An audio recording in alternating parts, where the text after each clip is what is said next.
Dans cette vidéo, je vais vous montrer l'endroit où j'habite. Juste derrière moi, c'est la rue Sukhumvit. On est dans le quartier de Prakanong. Ce petit stand là que vous voyez là, pas la madame avec le bob, mais juste derrière, c'est ce qu'on appelle les motosides. C'est-à-dire vous pouvez les prendre et aller d'un endroit à un autre très rapidement. Juste derrière moi, là, on appelle un food court, c'est-à-dire c'est un endroit où vous pouvez manger. C'est typiquement thaï.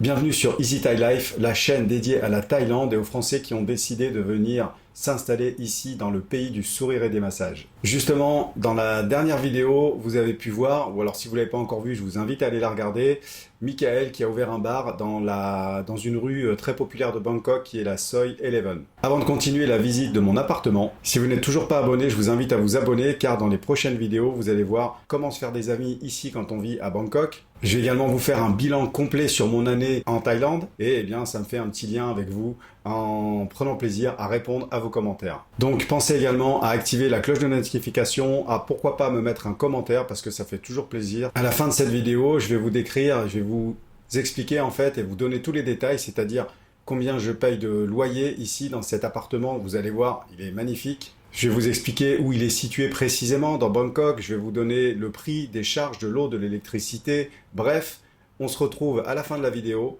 Je vous dis à tout à l'heure. Ciao, ciao. Sawadika. Et ici, j'ai mon petit papy qui est ouvert tout le temps. Donc là, c'est madame. Sawadika. Toujours les fameux stands de fruits. Sawadika. Un petit stand d'hamburger. Et là, il y a un coffee shop. Je retourne la caméra, je vous montre en face. Là, le fameux 7-Eleven. Donc, il se trouve juste en face de ma résidence.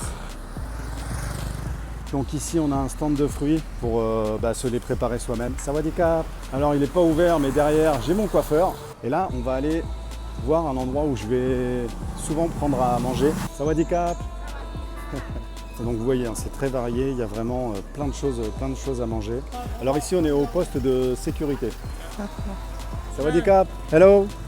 C'est toujours un plaisir de les voir. Des fois, ça m'arrive de leur ramener une bouteille de coca ou un café. Même quand on arrive devant la porte, le gars, tous les jours, alors ça au début, c'est vrai que ça me choquait, tous les jours, il vous salue, en fait, tous les jours, même plusieurs fois par jour. La partie juristique, c'est ouvert tous les jours, même le dimanche. Hello. Vous pouvez bien sûr commander à manger, vous êtes livré très rapidement. Là, c'est une machine, vous pouvez boire du café, vous pouvez boire du thé, du chocolat, du Pepsi. Là, on a la partie lobby, je ne sais jamais dans quel sens ça s'ouvre, c'est celui-là. Voilà. C'est très calme.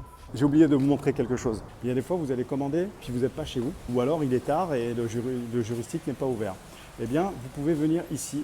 Il y a des box. Donc, la personne qui vient vous livrer, elle met dans cette boîte, elle rentre un code. Il y a un système d'imprimerie qui lui sort un ticket. Il prend en photo, il vous l'envoie. Et quand vous revenez, eh bien, vous pouvez récupérer votre colis. Ça va, Dika. Donc, toujours des lobbies, ça dans tous les immeubles. Donc, il y en a qui sont plus ou moins grands, plus ou moins spacieux, plus ou moins luxueux. J'ai du courrier, mais bien sûr, je n'ai pas les clés. Ça aussi, c'est vrai que comme vous avez un système de sécurité qui est vraiment incroyable ici, quand je descends pour aller m'acheter quelque chose et que je sais que je ne pars pas très longtemps, je ne ferme même pas la porte à clé. Je vous amène derrière, non pas parce que c'est forcément très joli, mais pour vous montrer des choses qui vous servent. Parking pour les visiteurs. Derrière, à cet endroit-là, vous avez un petit local technique. Un dimanche soir à 20h, eh bien, j'avais besoin de tournevis, j'ai pu y aller pour leur demander des tournevis. Donc il faut laisser une pièce d'identité, ils vous donnent les tournevis et après vous ramenez votre pièce d'identité. Maintenant, on va rentrer dans cet endroit ici où vous pouvez donc laver votre linge. Il y a un système de machine à laver, séchoir et très important, ça c'est un système d'eau. Voilà, vous avez l'eau ici. On revient dans le lobby. Donc, vous voyez ici, il y a un système d'empreinte. Avant de vous amener chez moi, on va aller faire un tour tout en haut, au rooftop. Le rooftop, c'est l'endroit où il y a la piscine, où il y a le sauna, où il y a le hammam, la salle de sport. Donc, c'est dans la plupart des buildings ici à Bangkok, eh bien, vous avez tous ces services. J'ai un long couloir, mais l'avantage qu'il y a, c'est que je suis complètement à l'angle. Je suis ce qu'on appelle en corner, en coin. Et alors l'avantage, c'est que j'ai pas de voisin. Déjà, j'ai pas de voisin parce que là, j'ai la sortie de secours. Et là, il y a mon appartement. Et on ira tout à l'heure. Vous voyez, comme je vous dis, je laisse la plupart du temps, je laisse la porte ouverte. Je vais vous montrer comment j'accède à l'étage. Et c'est pour ça que j'adore en fait cet endroit.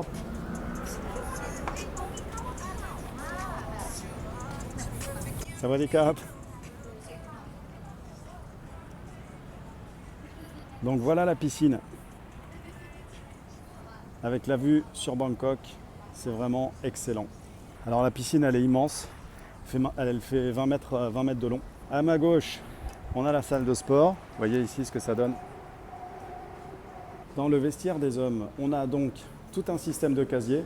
Donc ça, c'est très pratique parce que quand vous avez quelqu'un qui vient, eh bien, il peut mettre ses affaires à l'intérieur et venir profiter de la piscine. On a le sauna, des toilettes, des douches, de quoi vous lavez les mains.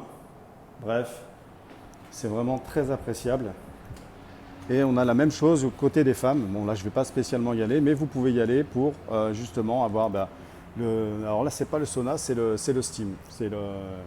Comment on appelle ça? Le hammam. Et là, on va aller voir donc la salle de sport.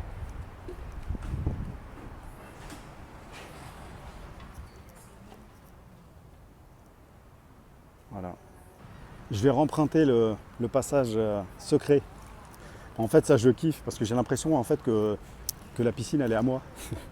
Parce que j'arrive à passer par là. Vous allez voir, hein, c'est un escalier de secours. Hein. Mais vu que j'ai l'appartement qui est juste à côté, ça m'évite de prendre l'ascenseur. Et j'y suis en 1 minute, même pas. Allez, c'est parti. Je vous montre mon appartement. Alors, l'appartement, il fait dans les 45 mètres carrés. Ici, très simple, hein, on a tout un espace de vie. Je vous parlais de l'eau tout à l'heure. Petite fontaine à eau. Un frigo. Alors le frigo, la plupart du temps, eh bien, il n'y a rien à manger dedans, si ce n'est que des plats qu'on a achetés qui nous restent parce qu'on ne fait pas les courses. Machine à laver, petite plaque de cuisson, une table. Alors ce qui est vraiment sympa ici, c'est la vue, pardon. C'est un peu le bordel. C'est une pièce ici qu'on se sert pour justement laver le linge en même temps. Vous voyez, quand on met le linge à sécher et qu'il est lavé, eh bien, avant de le ranger, il est à cet endroit-là. Salle de bain, WC. Donc ça ne sert à rien d'aller visiter. Je ne fais pas une visite d'immobilier. Hein. C'est simplement pour vous montrer l'endroit où j'habite. Alors, pour cet appartement qui fait 45 mètres carrés, qui se trouve à même pas 10 minutes à pied de la station BTS de Prakanong, donc qui est sur la ligne Sukhumvit, vous êtes à 10 minutes en fait tout près de tous les grands centres commerciaux, de toute la vie en fait, de toute la fête qu'il peut y avoir ici à Bangkok, que ce soit les restaurants, que ce soit les bars, que ce soit les rooftops. Bref, vous êtes vraiment dans le cœur de Bangkok. Cet appartement fait donc 45 mètres carrés. Je paye 600 € par mois. Concernant l'électricité, je suis à en moyenne 2500 bahts, ce qui fait un petit peu plus de 50 € par mois. L'eau ici, c'est complètement insignifiant parce que je dois payer quelque chose comme 5 € par mois. Oui, vous avez bien entendu, c'est 5 € à peine.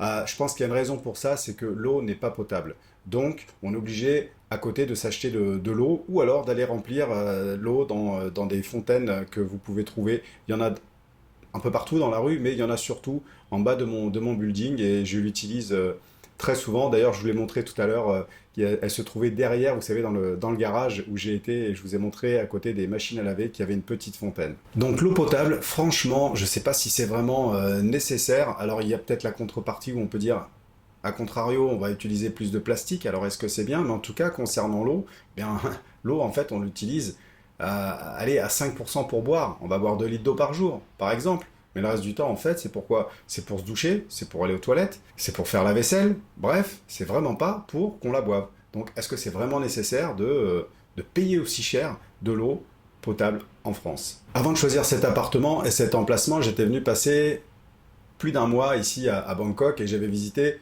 plusieurs quartiers, donc qui sont les quartiers, on va dire, les quartiers les plus connus, les plus populaires, qui sont au plein centre de Bangkok. Donc vous avez Azok, vous avez Nana, vous avez Prom Pong, vous avez Tonglo, Là, je vous les énumère. Après, vous avez Ekamai, vous avez Onlut et vous avez Prakanong. Et moi, ce que j'aime en Prakanong, c'est déjà qu'il est très abordable, parce que vous voyez, pour 600 € par mois, 45 mètres carrés, je paierais certainement plus cher si j'étais, admettons, à Tonglo.